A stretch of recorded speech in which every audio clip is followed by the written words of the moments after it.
আমি তো আছি আপনার পাশে সবাই মিলে দাঁড়িয়ে আছি না ক্যামেরা আছে ছবি ধরলে দুটো হাতে ফোন আছে কালকে তো বুঝতে আজকে যে একটু ভালো হয়ে গেল কালকে আমরা এবার গর্তটা করে রেখেছি পরে আগের বছর কোনটা বসানো হয়েছিল ওই লম্বাটা ওইটা হ্যাঁ ওইটাই তো বসানো ছিল এখানেই বসানো হয়েছে আরও ভালো হতে পারে সব মিলিয়ে এইসব পরিকল্পনা আমাদের আছে আমাদের সাথে অনেকেই সামিল হয়েছেন কাজটা চলছে আমরা বিশ্বাস করি এই কাজটা আমরা যতদিন পারবো ততদিন চালু রাখবো আর শান্তিবার্তার মতো সংগঠন এগিয়ে আসার ফলে কাজটা আরও মসৃণ হচ্ছে এই কথা বলতে পারি এটাই আমাদের আশার কথা এবং আনন্দের কথা যে আরও অনেকে ভাবছেন যে গাছ বসানো তাকে রক্ষা করা আমাদের একটা অন্যতম নাগরিক কর্তব্য সে কর্তব্য পালনে আমি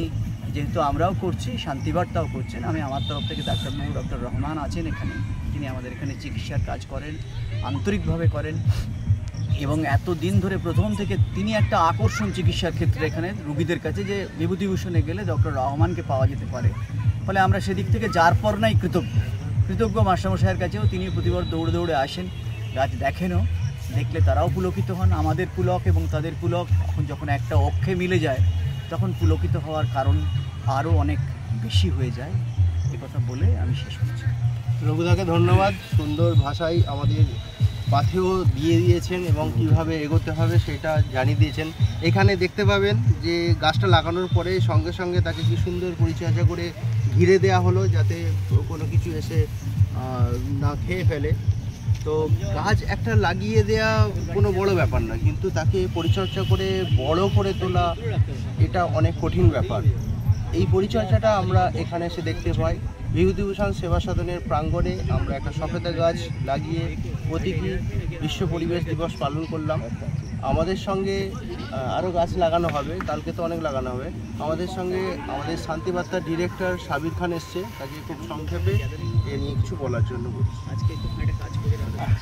আজ থেকে 4 বছর আগে শান্তিবার্তা ফাউন্ডেশন নিয়ে বলতে গেলে যখন লকডাউনে সব বাড়িতে বাড়িতে ঘরবন্দি আমরা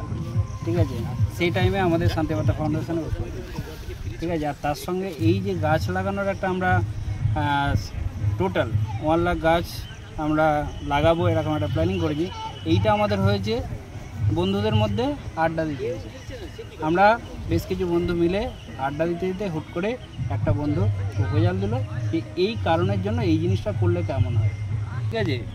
কিন্তু প্রথম দিনে এসে আমার খুব ভালো লেগেছিলো পুরো জিনিসটা দেখে তারপরে স্কুলের ব্যাপারটা বা বাদবাকি ফিল্ডের ব্যাপারটা দেখে খুব ভালো লেগেছিলো এবং তার সঙ্গে যে নিত্য নতুন একটা আইডিয়া তোমরা প্রথম কথা হচ্ছে স্কুল ছাত্রছাত্রী ঠিক আছে তোমাদেরকেও কিন্তু এই কাজে এগিয়ে আসতে হবে আজকে আমরা এগিয়েছি আমাদের আগে দীপুবাবুরা এগিয়েছে এইভাবেই কিন্তু আমরা যে কোনো মানুষ তো তাদেরও একটা লিমিট আছে একটা টাইম পর তারাও চলে যাবে কিন্তু এই জিনিসটা কিন্তু একটা মহৎ উদ্দেশ্যটা কারোর ব্যক্তিগত স্বার্থ নেই কিন্তু এটা কিসের স্বার্থ আমাদের কিছু স্বার্থ আছে দীপুবাবুর কিছু স্বার্থ আছে কিন্তু একটা স্বার্থ আছে আমাদের মহৎ স্বার্থ ঠিক আছে সেটা কিন্তু বলে বোঝানো যাবে না এবং তার জন্য এই কন্টিনিউয়েশনটা কিন্তু তোমাদেরকে করতে হবে এবং কেন করছি সেই জিনিসটাও কিন্তু বুঝতে হবে বোঝাতে হবে ঠিক আছে এই বলে আমি আমার সংক্ষিপ্ত বক্তব্য এরপরে আপনি কিছু বলুন একটু বলে নিয়ে তারপর এই কার্য আগে কিভাবে আরও এগিয়ে যাবে এবং আমাদের পাথেয় হিসাবে আমরা দীপকদার মুখ থেকে দু একটা কথা শুনতে পাই এই শান্তিবার্তা ঠান্ডা ক্লাব এদের একটা সুস্থ মেলবন্ধন দরকার একদম এই মেলবন্ধনই পারে একটা নির্দিষ্ট লক্ষ্যে আমাদের পৌঁছে দিতে ঠিক আছে এক কথাই খুব সুন্দর বানিয়ে দিয়েছে এরপরে আমরা আরো গাছ বসাবো গর্ত খোলা আছে গাছ এসে গেছে চলো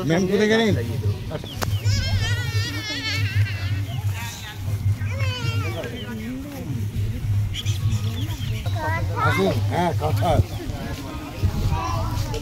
আসুন আসুন ম্যাডাম বসে আছে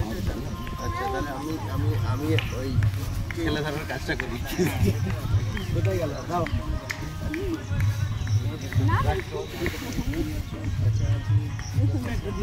ওদেরকে নিয়ে ওটা ঠিক হলো না, ধরো গাছটাকে, ধরো এক হাতে ধরতে হবে গাছটা। দেখা যাচ্ছে কিছু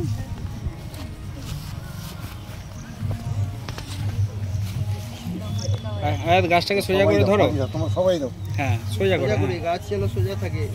হ্যাঁ। একা সব গাছটা বসাবে, কোথায় গেল সে?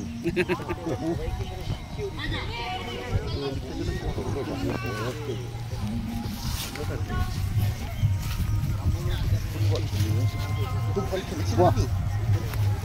ও বাবা,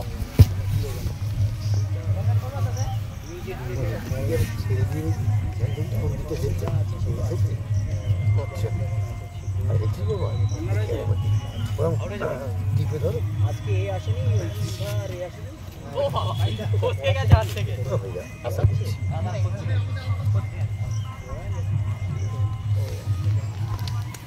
হয়েছে রাকেশ?